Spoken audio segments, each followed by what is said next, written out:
Welcome to Movie Story, where we bring your favorite films to life with thrilling recaps and deep dives. Our movie begins with Alice getting to know Josh, and a love story begins between them throughout their university years.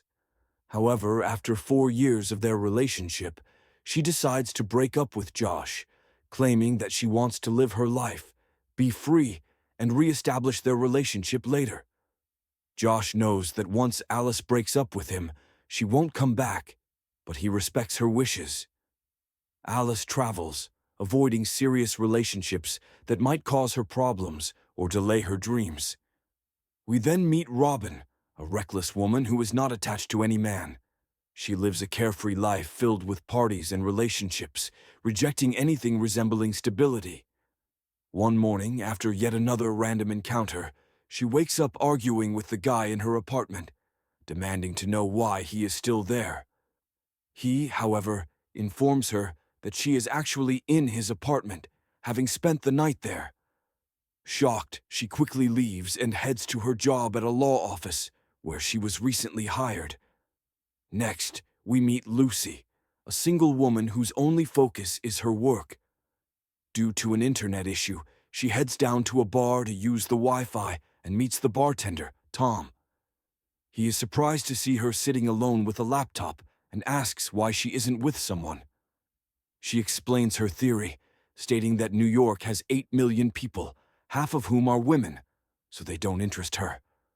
Among the 4 million men, 3 million are either under 20 or over 40, which also excludes them. That leaves just 1 million potential suitors, and after filtering for her ideal match, the number dwindles significantly. She ultimately concludes that finding her perfect man is nearly impossible, which is why she remains single. At the end of the day, Lucy meets a new man, hoping he might be her dream guy, but she quickly finds him arrogant. She repeatedly tries to get rid of him, and Tom helps her by giving her the keys to his office so she can hide until the man leaves the bar. Meanwhile, Alice and Robin arrive at the bar to celebrate Alice's first day at work. Robin insists that Alice must learn to live her life and meet new people without rushing into a serious relationship. She tries to introduce Alice to various people, but fails because Alice spent the last 4 years with Josh. Eventually, she introduces her to Tom, and they begin talking. The next morning, Alice and Robin wake up at Alice's sister Dr. Meg's house, realizing they are late for work. Thanks to Robin's experience in New York, she knows the routine. First, they must get rid of their hangovers, then change clothes, fix their hair and makeup, and finally head to work, 3.5 hours late.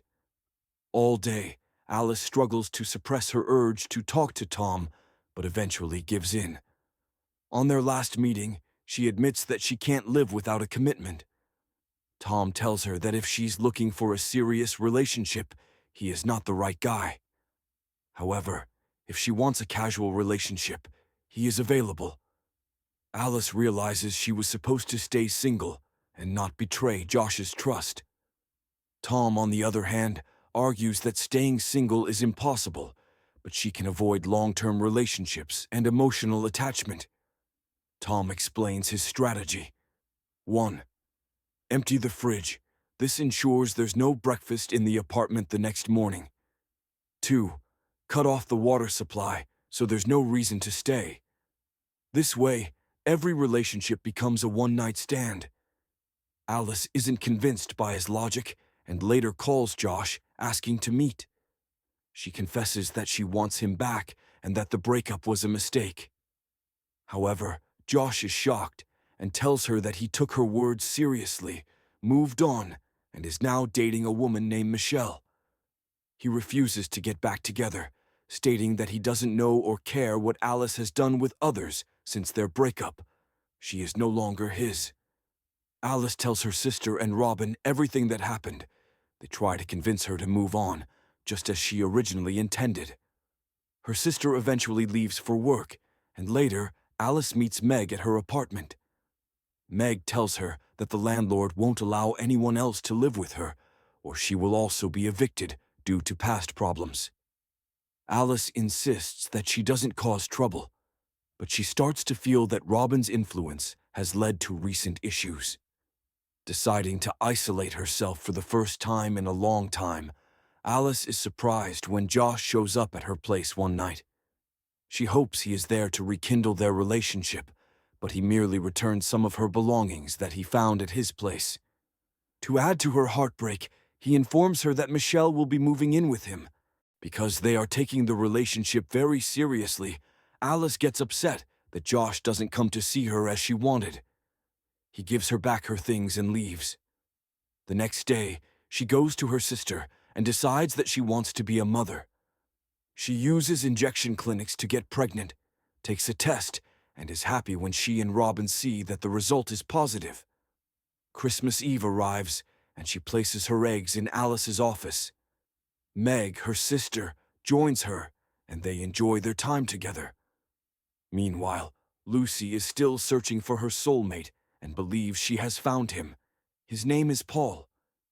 She treats him as if he is already her husband and cares for him deeply. However, he shocks her by revealing that he is seeing other women at the same time and suggests she should live her life as if he is not there. Lucy refuses, telling him she wants a serious relationship that leads to marriage, not just entertainment. She is devastated by his response and remains upset even when she volunteers to read children's stories at the library. She argues with the children, telling them that real love stories don't exist and that love never lasts.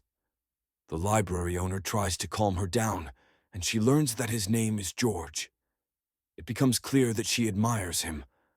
That night, Alice is invited to Josh's house for his Christmas party and brings her friend Robin with her. Josh is there with his girlfriend, Michelle. Alice realizes Michelle is actually his cousin.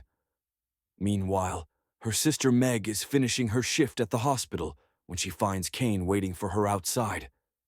He suggests that, since she hasn't bought a Christmas tree yet, they should get one together. Meg senses that Kane has strong feelings for her and is serious about their relationship. However, she believes they cannot continue together because of her demanding job. She works long hours, and even when she is free, she would be too exhausted to spend quality time with him. Fearing heartbreak, she decides to leave.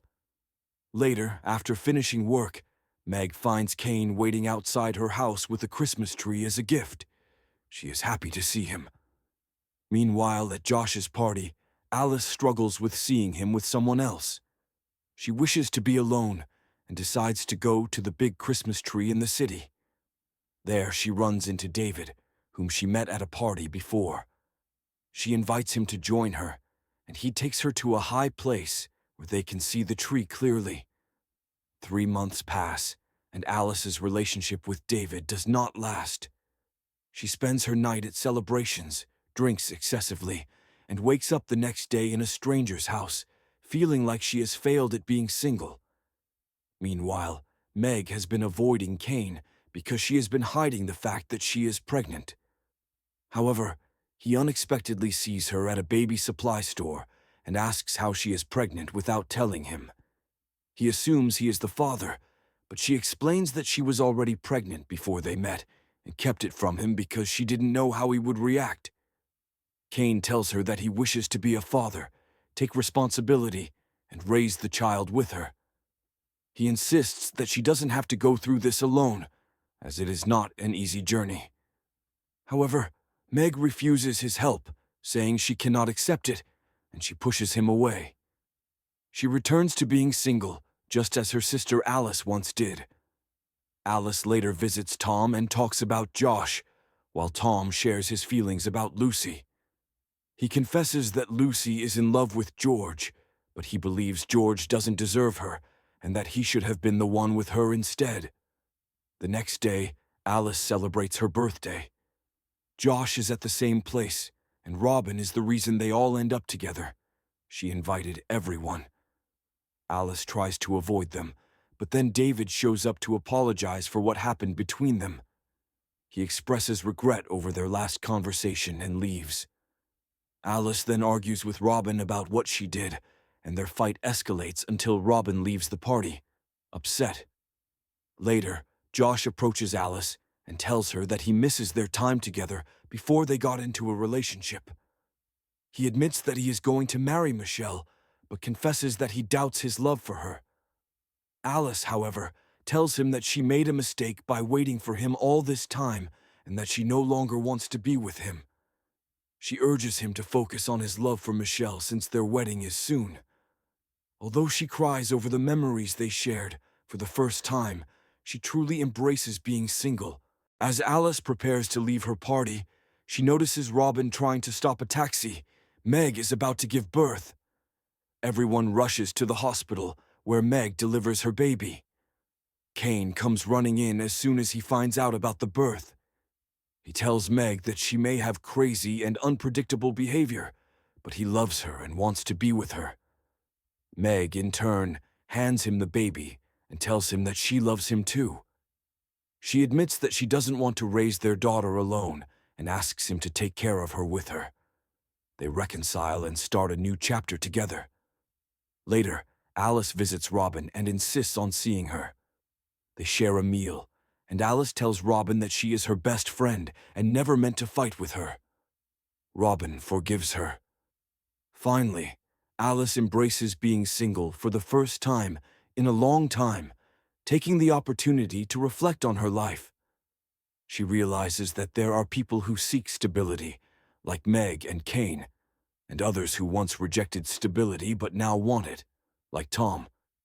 Some, like Robin, enjoy their free-spirited lives, while others, like Lucy and George, have seized opportunities and found happiness.